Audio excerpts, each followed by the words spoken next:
about Haiti, I'm sure. Many of us were with you in Israel in June. At that time, there was a ceasefire proposal on the table, and you said to the press corps that the possibility, the prospect of a ceasefire really is down to one person at this point. And you said it was Yahya Sinwar, the leader of Hamas. Of course, a lot of things have happened since that time, but I wonder whether it is still your assessment that really it comes down at this point to that one man, Yahya Sinwar.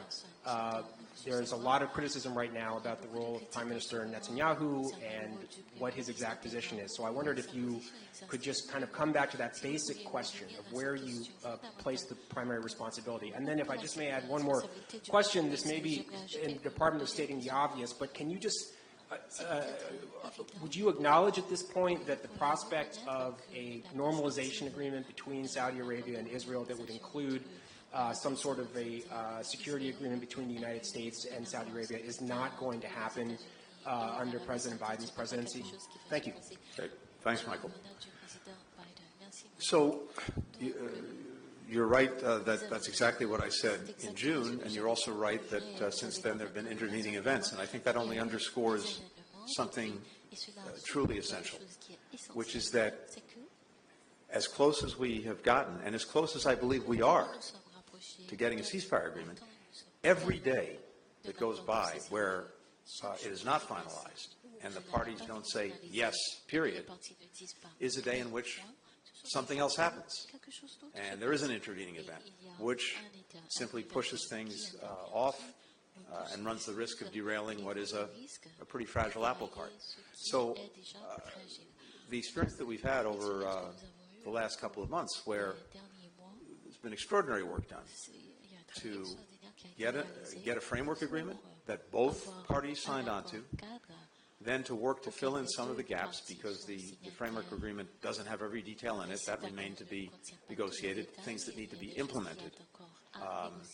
We've been doing that work, and I think based on what I've seen, 90% is agreed. But there are a few critical issues that remain where we need to be able to get agreement, and they really go to how certain aspects of the agreement would be implemented.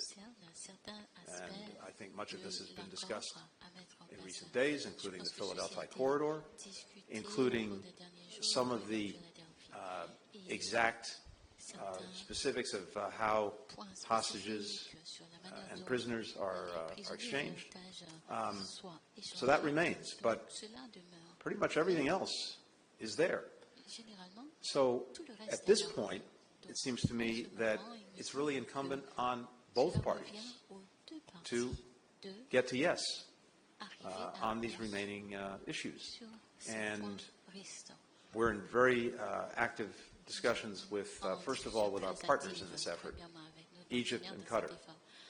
And I expect in the coming days, we will share with Israel, and they'll share with Hamas, our thoughts, the three of us, on exactly how to resolve the remaining outstanding questions.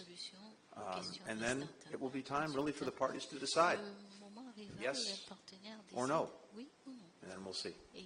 As to normalization, Saudi Arabia. No, I don't agree with the premise of the question, or at least the statement that it's no longer possible. Now, it's very clear to me from my conversations with Israelis and Saudis that both very much would like to pursue this. But there are a couple of requirements for that to happen. Number one is calm in Gaza. So this ceasefire is an essential prerequisite to being able to move forward with normalization. Second, as we've discussed, is a credible pathway for a Palestinian state. A lot of work would have to go into that. But given all the work that we've done, the United States has done, with Saudi Arabia over the last year in terms of what would be required between us, given the fact that both Israel and Saudi Arabia, in conversations with us, have expressed clearly that this is something I'd like to pursue. I think if we can get a ceasefire in Gaza, there remains an opportunity through the balance of this administration to move forward on normalization.